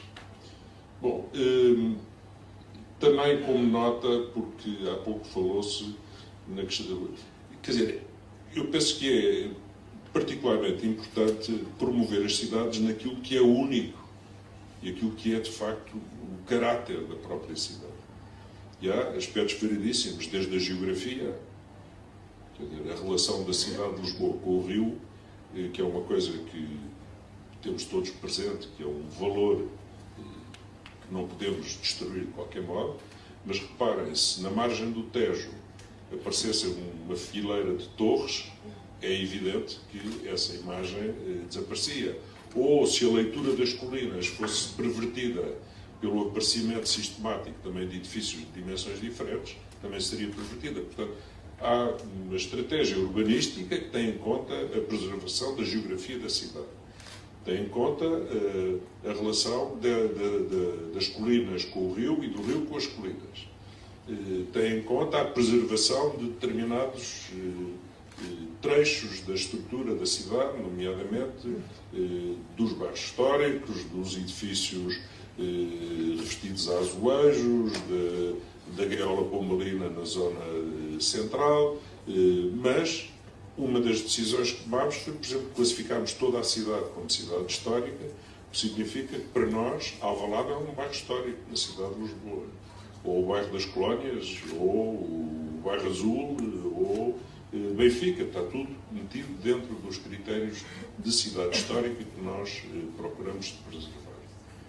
Por exemplo, é importante para a identidade de Lisboa a salvaguarda das lojas históricas e a classificação que houve recente de 150 lojas que são classificadas como lojas históricas e, portanto, têm uma proteção especial por esse facto. Mas estes são os aspectos materiais. Depois há os aspectos imateriais, e os aspectos imateriais são absolutamente essenciais, e nesses é a questão, de facto, das comunidades e a defesa das comunidades locais. Há pouco falou-se no terceiro setor, e para mim é talvez um dos aspectos mais distintivos daquilo que foi, no fundo, a política iniciada, e eu bato muito neste ponto por António Costa na Câmara de Lisboa, e que tem sido prosseguida, António Costa e Helena Roseta, foi todos os processos de participação. Foram estas reuniões descentralizadas que são da maior importância, são muito cansativas, mas são da maior importância. Foi o orçamento participativo, em que Lisboa, em Portugal, foi pioneira, já noutros países já existia, mas de facto. E, por exemplo, há pouco falou-se no programa da moraria. O programa da moraria teve por base um programa comunitário. O programa comunitário foi uma candidatura ao orçamento participativo que ganhou com 1 milhão de euros para apoio do programa comunitário. O programa comunitário era um programa de capacitação e de apoio aos idosos, à prostituição, o problema da questão da droga e por aí fora, mas simultaneamente isto foi complementado com outras iniciativas do município, nomeadamente ao nível da recuperação do espaço público, da recuperação de equipamentos, da criação de espaços de coworking e de uma startup de caráter mais social. Portanto, foi a primeira startup de Lisboa, a chamada Startup de Lisboa, foi uma candidatura que ganhou o orçamento participativo. Portanto, tem havido, de facto, o orçamento participativo que teve a maior das importâncias. O trabalho nos bairros é absolutamente chave. e é chave exatamente para contrabalançar estas dificuldades de articulação que há pouco estava a referir, mas ao mesmo tempo para acentuar este caráter identitário da cidade de Lisboa, que me parece que é absolutamente essencial. Por exemplo, outro trabalho que se calhar não se vê e que as pessoas até acham se calhar um pouco estranho, é o trabalho que está a ser feito de há 10 anos esta parte, de uma forma sistemática, muito dura, muito difícil de obter resultados, de legalização dos bairros, das chamadas auges, dos bairros de origem clandestina, que aliás, aqui em Cascais, existem variedíssimos e que ainda há muito trabalho para fazer nessa legalização. É muito pesado e é também uma das coisas importantes. Mas, feitos estas notas, só mais uma nota para um comentário à Film Commission.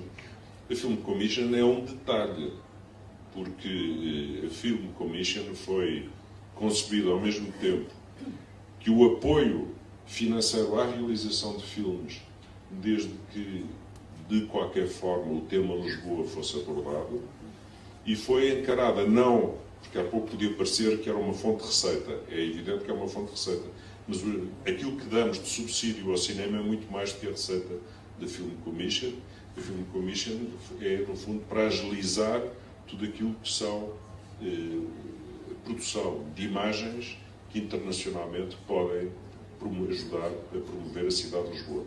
Assim como houve um outro programa que foi muito importante em plena crise, que foi o Lisbon Shopping Destination.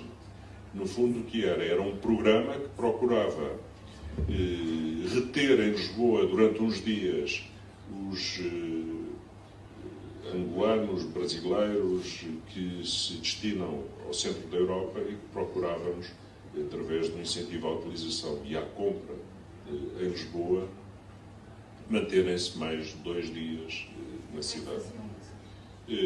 Pela divulgação, olha, por exemplo, outra coisa que foi feita, a Câmara Municipal de Lisboa financiou 3 ou 4 dias de telenovela brasileira que foram filmados em Lisboa. Exatamente para dar uma outra imagem, não da Lisboa ou das velhinhas vestidas de preto, mas exatamente uma Lisboa moderna, filmado na Expo, filmado mostrando a moda Lisboa e mais uma série de iniciativas. Portanto, em resumo, eu penso que a questão do turismo é uma oportunidade única, é um setor fundamental em termos de criação de riqueza e de emprego neste momento na cidade de Lisboa, mas também tem o seu reverso. E é preciso muito cuidado na avaliação do reverso. Indo agora à questão concreta que me colocou, que era a questão do traço e da imagem, da identificação e da criação de cidade. Vamos ver, e a questão dos ícones na cidade. Eu acho que aquilo que eu desde miúdo que vim para Cascais, minha avó tinha cá uma casa, que já não existe, já foi deitada abaixo, já foi feito um prédio, e nós vinhamos, os primos todos, com a minha avó, passar férias em Lisboa, a Cascais, durante 4 meses. Vinhamos em junho e íamos durante o mês de outubro de comboio para as aulas em Lisboa, no liceu. E, portanto, qual é para mim o grande fator identitário de Cascais? É a Baía, claramente. A Baía de Cascais é o grande fator identitário. Agora, também, eu não sei se vou chocar alguém, mas a grande marca deste território internacionalmente não é Cascais, é o Estoril. E, portanto, das duas, uma, ou promovem o Estoril enquanto marca internacional, ou se continuam a falar em Cascais, faz-me lembrar aqui há uns anos em que eu fui ver uma exposição de um grande arquiteto em Berlim e que às tantas aparecia lá um projeto que era o projeto da Margueira -Lisboa. Eu não sei se sabem onde é que é a Margueira. A Margueira é em Almada. É evidente que internacionalmente, se tivessem lá escrito Margueira Almada, se calhar pensavam que era em África. Puseram lá Margueira Lisboa. E de facto há marcas que existem e que não vale a pena apagá-las, antes pelo contrário, é um erro apagá-las. E, portanto, a grande marca que existe aqui, do ponto de vista internacional, é o Estoril. E, portanto, eu penso que se querem promover o turismo neste território, a marca que há que valorizar mais é, efetivamente, a do Estoril. A questão dos ícones. Eu, como tenho uma grande admiração pelo António Costa, estou permanentemente a falar nele. Uma das nossas ambições era ter, em Lisboa, um projeto de cada um dos Pritzkers, de um Pritzker de cada continente. Temos um projeto do Álvaro Siza, que foi Pritzker, temos um projeto do Paulo Mendes da Rocha, que é o Museu dos Coches.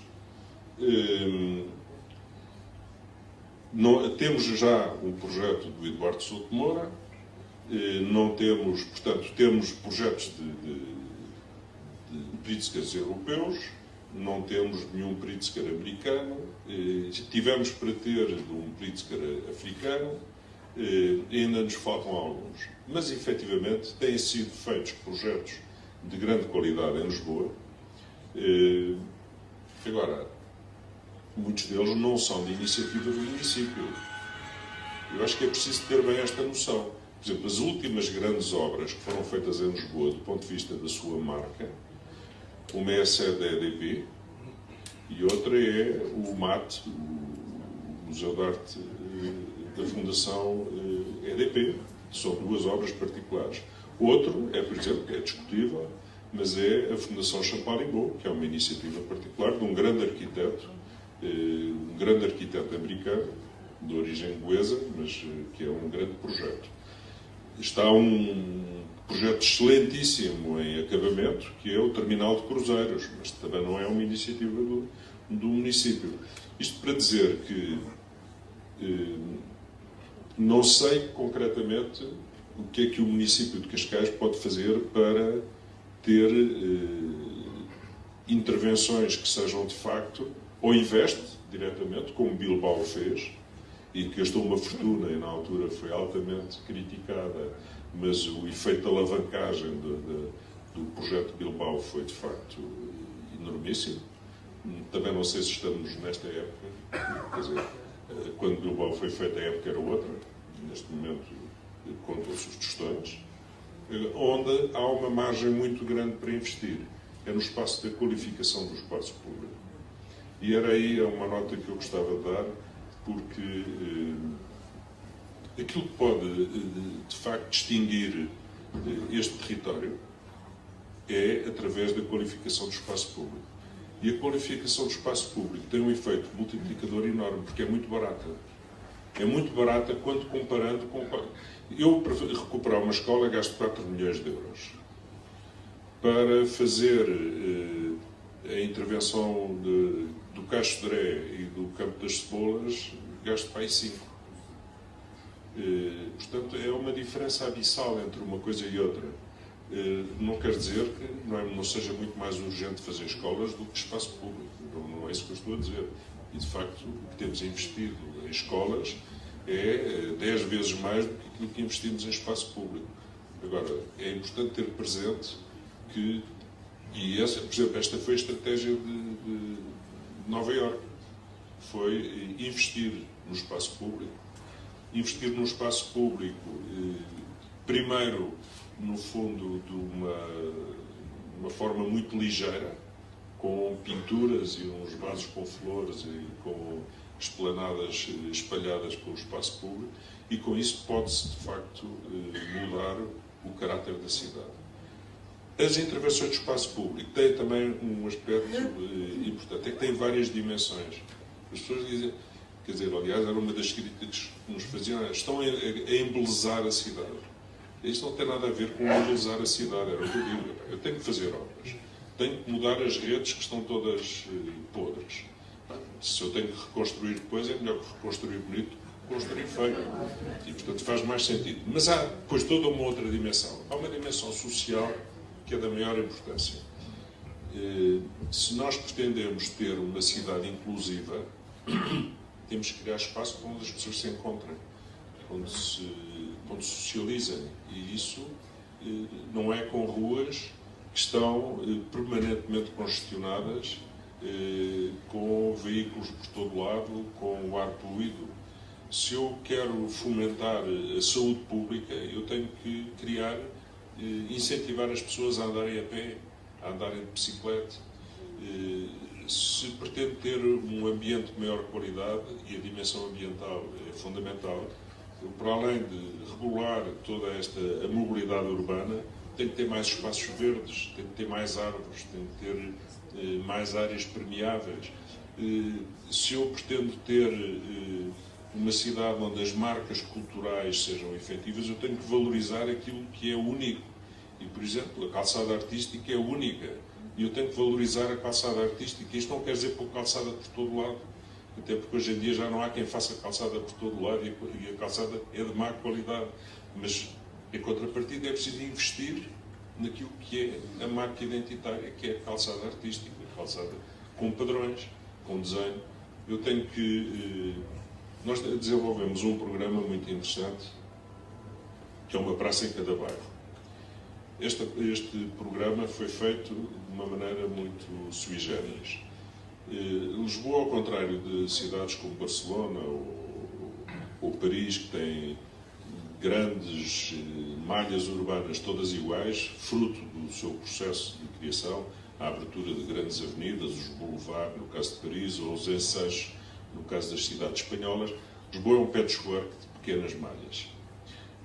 Por causa das colinas, por causa da estrutura da propriedade, tirando a Baixa e Alvalade, tudo o resto são, de facto, um bocado as avenidas novas, tudo o resto são malhas muito desligadas e muito heterogéneas.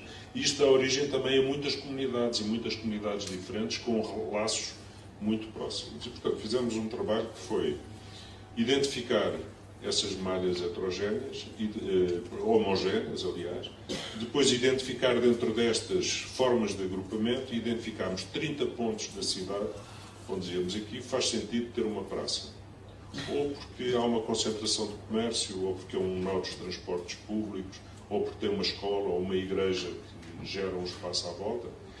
E identificámos isso e fomos ter com as pessoas, através das juntas de freguesia, e dizer o que é que querem ter aqui. Está aqui esta planta. Isto é o que existe hoje. Quais são os problemas que têm? Isto foi extremamente interessante. Eu lembro-me, por exemplo, numa praça em Campolide, que estava um grupo de anciãos da minha idade que diziam, nós temos aqui, gostamos de estar aqui a jogar às cartas, queríamos ter um lago com um barulho de água.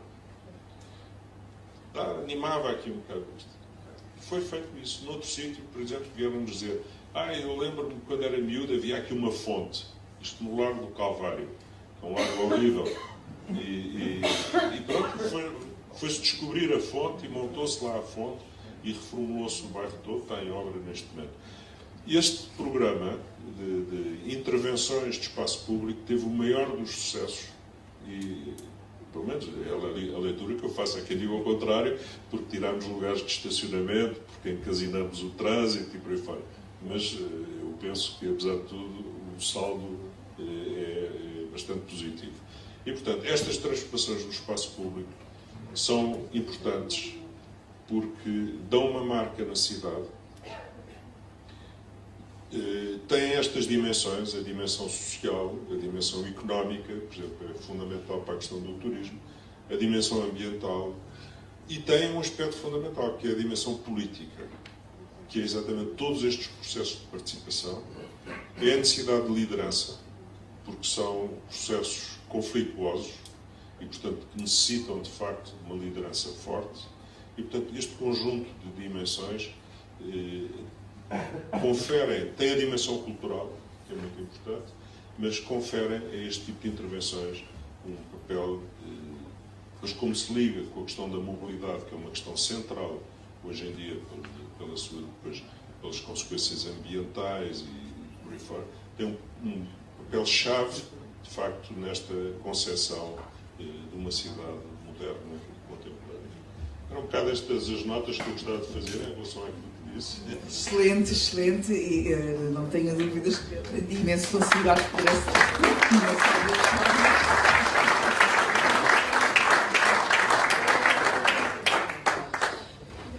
e não invalidou, nem criou aqui qualquer tipo de, não direi atrito, mas de rivalidade entre Cascais e Lisboa, de maneira nenhuma. Há pouco o que eu disse foi Lisboa desenvolveu-se e foi alvo de um desenvolvimento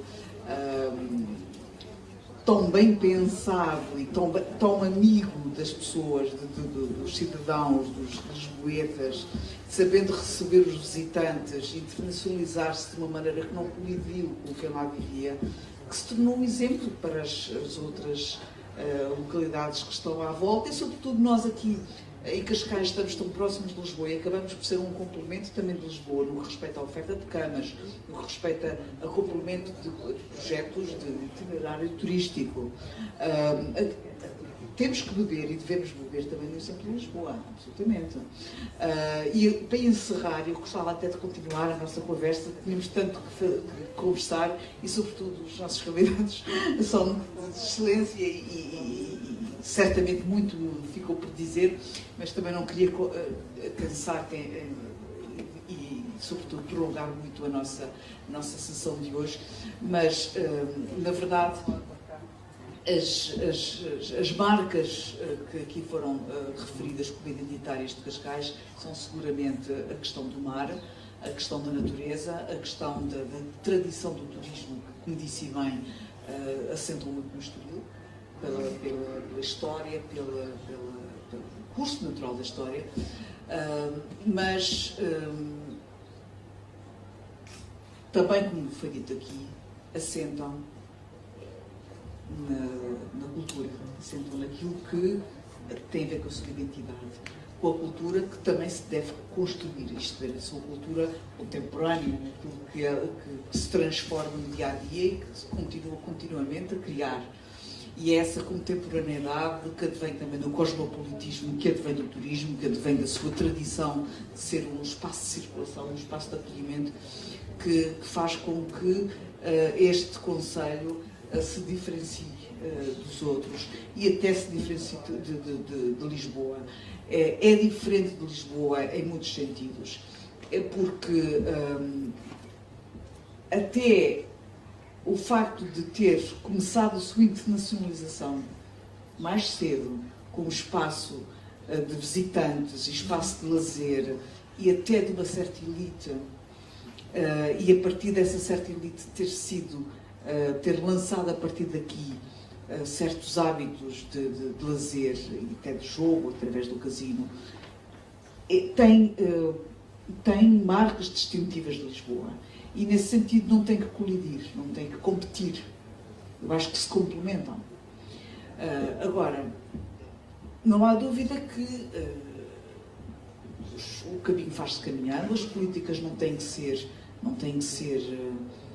cortes, não têm que ser disruptivas, têm que dar continuidade, são uma continuidade umas das outras, como é evidente, independentemente das cores políticas e dos governos, mas eu tenho uma visão para Cascais diferente da visão que está neste momento a governar Cascais. E a visão que tenho para o desenvolvimento de Cascais não se esgota num turismo de excelência para o litoral de Cascais, voltado para mais camas e para um target cada vez mais elevado do ponto de vista económico. Claramente envolve trazer e fazer não quero usar aqui anglicismo, mas um upgrade também da população, fazer com que a população acompanhe este movimento de elevação social que a Ordem do Litoral tem feito para acompanhar este movimento turístico. Nós temos um concelho extremamente assimétrico que não está a acompanhar este desenvolvimento económico que o turismo litoral tem trazido. E essa coesão do concelho consegue-se, como muito bem disse, com o desenvolvimento do pequeno bairro, o desenvolvimento da pequena praça, o desenvolvimento da proximidade, de criar as condições para que o desenvolvimento não se faça pelo macro, mas pelo micro. E depois a soma de muitos micros faz um desenvolvimento macro. Mas, sobretudo, criar as condições para que o turismo tem outras vertentes para além do sol e do mar e dos hotéis. Nós temos possibilidades em Cascais de ter um turismo de ciência, um turismo de investigação, um turismo de saúde, um turismo de negócios. Há outras tipologias de turismo que nós podemos desenvolver aqui em Cascais e que não passa apenas pela hora do litoral. E devo dizer também que o Parque de Sintra-Cascais não está suficientemente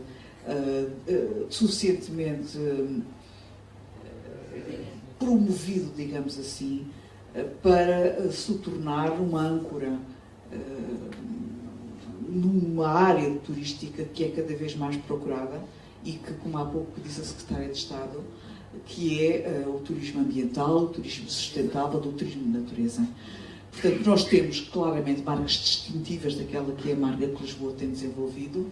Queremos seguir o exemplo de Lisboa em tudo quanto nós aqui elogiamos e que aprendemos consigo. Mas queremos seguir um caminho também, e há pouco também ainda não desenvolvi muito também, num desenvolvimento cultural que Cascais ainda não encontrou esse caminho. Não encontrou, devo dizer que durante a gestão do Dr. António Capucho foram feitas tentativas consistentes e interessantes. Eu tenho respeito por muito do caminho que o Dr. Capucho fez relativamente a políticas culturais.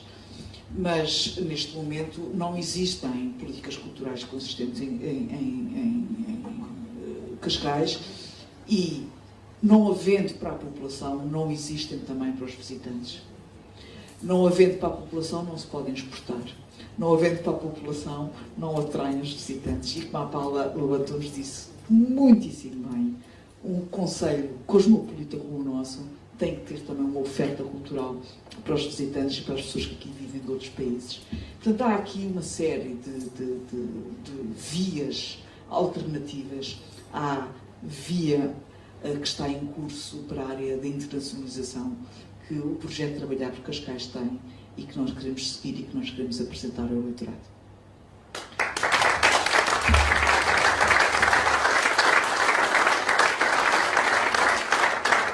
E termino, sobretudo, agradecendo imenso aos nossos convidados e convidadas de luxo, doutora Ana Mendes Godinho, Patrícia Moura, doutora Patrícia Moura, minha querida Paula Lobantunes, doutora Paula Lobantunes, biomédica, a gente esquece que pelo lado artístico dela, o querido arquiteto Manuel Salgado, um homem por quem eu tenho imensa admiração há muitos anos e com quem aprendi muito hoje. Obrigada a todos, obrigada pela vossa presença, obrigada a quem nos seguiu via internet.